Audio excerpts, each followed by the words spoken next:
परमाराध्य सद्गुरु महाराज के प्रवचन का पाठ महर्षि में ही सत्संग सुधा सागर से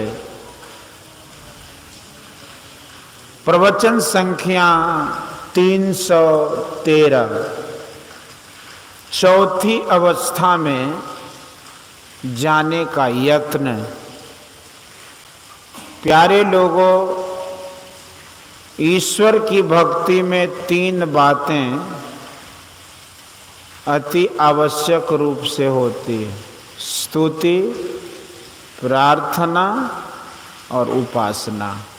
ये 3 बातें अति आवश्यक रूप से होती हैं। इनमें से किसी एक को हटा दो, ईश्वर भक्ति नहीं होगी। सबसे पहले स्तुति करो। ऐसा कुछ भी नहीं जो ईश्वर को पूजा रूप में कोई दे सके, क्योंकि ईश्वर सर्वव्यापक है। जो कुछ है ईश्वर के अंदर है। ऐसा कुछ भोग पदार्थ नहीं जो वे लें। सबके अंदर रहकर वे किसी वस्तु को नहीं लेते। कारण यह है कि भोग्य वस्तु इंद्रिय गम्य है। इंद्रियों के साथ रहने वाले साधारण जीव हैं। वहां इंद्रियों की पहुंच नहीं है। किसी का भोग नहीं भोगते। ऐसा नहीं कि सब में रहते हैं तो भोगते ही होंगे। कहा गया है कि आनन रहित सकल रस भोगी, बिनु बानी बक्ता बड़ जोगी। तन बिन परस नयन बिनु देखा, ग्राही घ्राण बिनु बास असेखा। अस सब भांति लौकिक करनी, महिमा जा सुजाय नहीं बरनी। ऐसी कोई वस्तु नहीं जो उनको चढ़ाई जाए। बाबा नानक ने कहा है कि जा साहब से ना कछु चारा, ताको कीजे सब नमस्कारा। दंडवत प्रणाम के अंदर ही स्तुति है। हम जो कुछ भी उपकार पाते हैं ईश्वर की कृपा से पाते हैं। पहले कई दिनों तक मौसम खराब रहा, पानी पड़ा, सूर्य का प्रकाश हम ठीक ठीक नहीं पाते थे। गर्मी ठीक ठीक नहीं पाते थे, कष्ट पाते थे। अब सूर्य का उदय हो गया, गर्मी आ गई, कष्ट दूर हो गया। सूर्य जैसा पदार्थ कौन दे सकता है? ईश्वर के समान और ऐसा कोई शक्तिमान दाता नहीं जो सूर्य के जैसा पदार्थ हमको दे सके। यदि कहो कि ईश्वर को हम नहीं देखते, उनकी स्तुति हम कैसे करेंगे? तुम नहीं देखते हो, लेकिन वह ईश्वर तुमको देखते हैं। एक कथा है, एक राजा था। वह जंगल शिकार खेलने गया। रास्ते में एक मुनि बालक को देखा। बालक बड़ा ज्ञानी था। राजा ने मुग्ध होकर मुनि बालक से कहा कि तुम मेरे साथ चलो। मुनि बालक ने कहा कि राजन, तुम मेरी शर्त मानो तो मैं तुम्हारे साथ जाऊं। राजा ने कहा कि तुम्हारी शर्त क्या है? मुनि बालक ने कहा कि मुझे खिलाओ तुम मत खाओ, मुझे वस्त्र पहनाओ तुम मत पहनो, जब मैं सो जाऊं तुम जग कर पहरा करो। राजा ने कहा सो नहीं होगा, जो मैं खाऊंगा सो तुम्हें खिलाऊंगा, जो मैं पहनूंगा तुम्हें भी पहनाऊंगा। मुनि बालक ने कहा मेरा राजा ऐसा नहीं है, मुझे खिलाता है वह नहीं खाता, मुझे पहनाता है वह कुछ नहीं पहनता, मैं जब सोता हूँ वह जग कर पहरा करता है, वह है ईश्वर। मतलब यह है कि परमात्मा ऐसे हैं जो खाए नहीं औरों को खिलावे, जो अपने वस्त्र नहीं पहने औरों को पहनावे, सब कोई सोते हैं, वे सोते नहीं, जग कर सबका पहरा करते हैं। ईश्वर की ऐसी स्तुति करो कि उनके स्वरूप का ज्ञान हो जाए। इसलिए हम लोग प्रातः काल ईश्वर की स्तुति करते हैं। सब क्षेत्र क्षर परा परा पर आदि पद्यों को कहकर जो ईश्वर की स्तुति नहीं करता वह कृतज्ञ है। उपकार के नहीं मानने वाले को कृतज्ञ कहते। जितने ईश्वर के मानने वाले धर्म है सब में ईश्वर स्तुति की विधि है, इसलिए बारंबार ईश्वर की स्तुति कीजिए।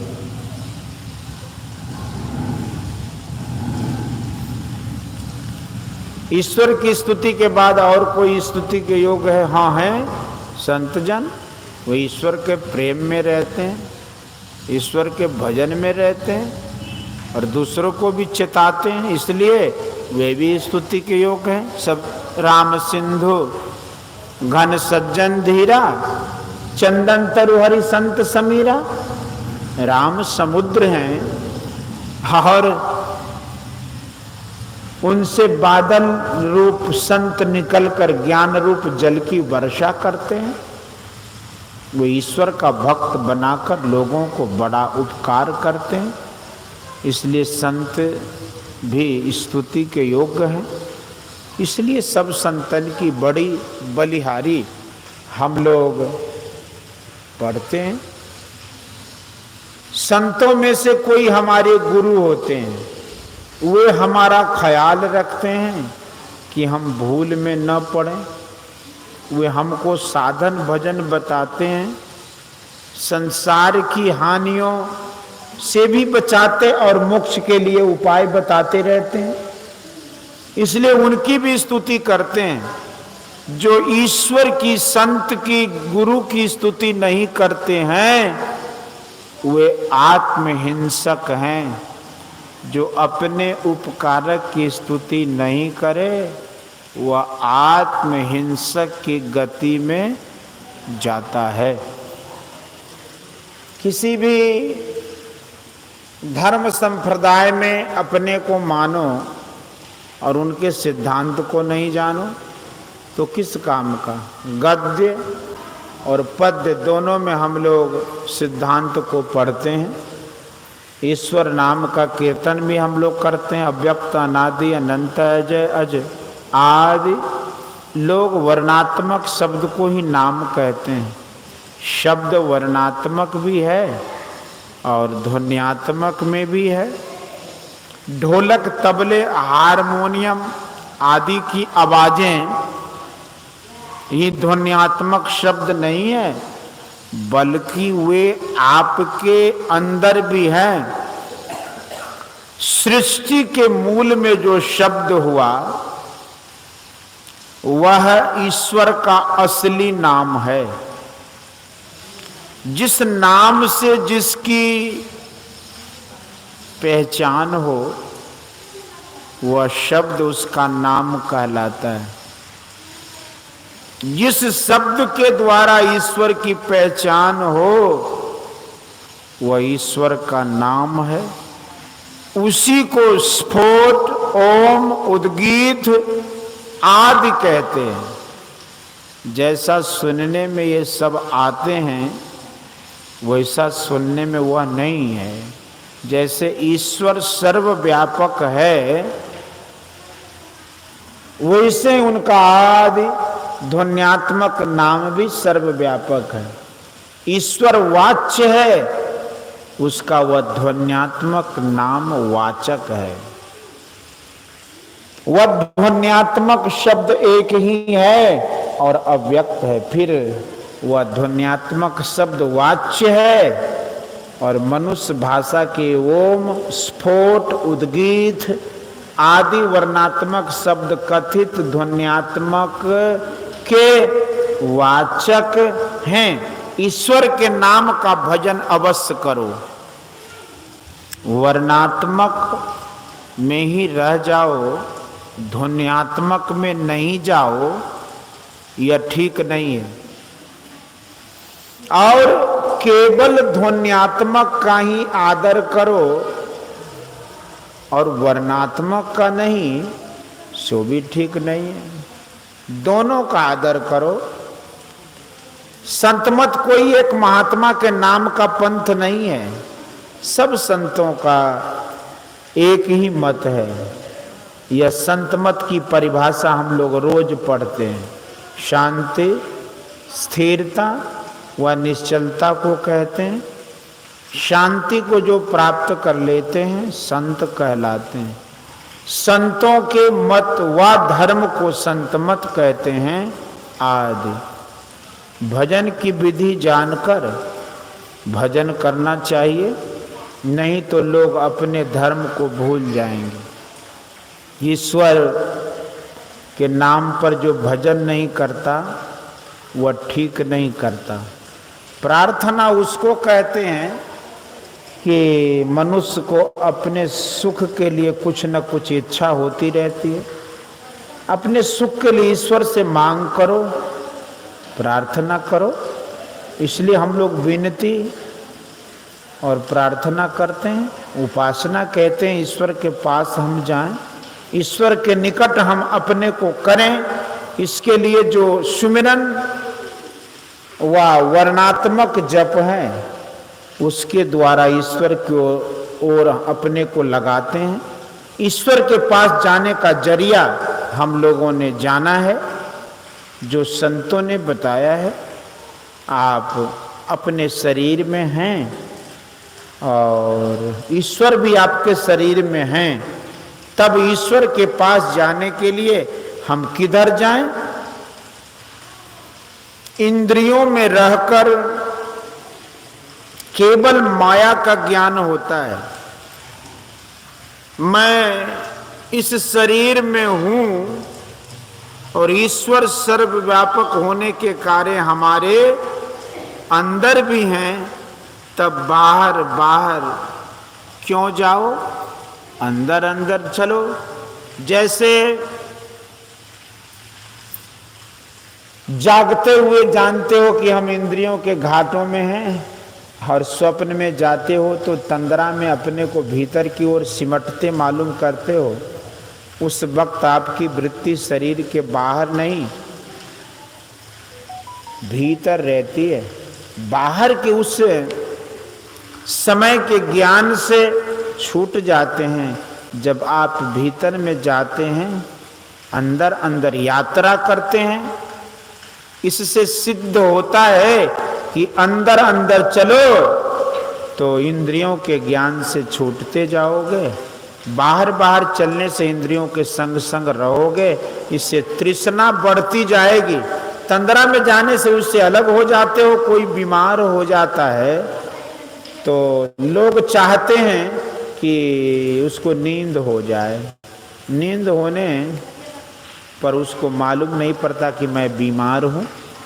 लेकिन इन तीन अवस्थाओं में रहने से स्वाभाविक तौर से इंद्रियों से छूटना नहीं होता। जो योग करता है, भजन करता है, वह छूटता है। तीन अवस्थाओं में रहते हुए मनुष्य को चैन नहीं होता है। गोस्वामी तुलसीदास जी ने कहा कि तीन अवस्था तजऊ बजऊ भगवंत, मन क्रम वचन अगोचर, व्यापक व्याप अनंत। गोया तीन अवस्थाएं छोड़कर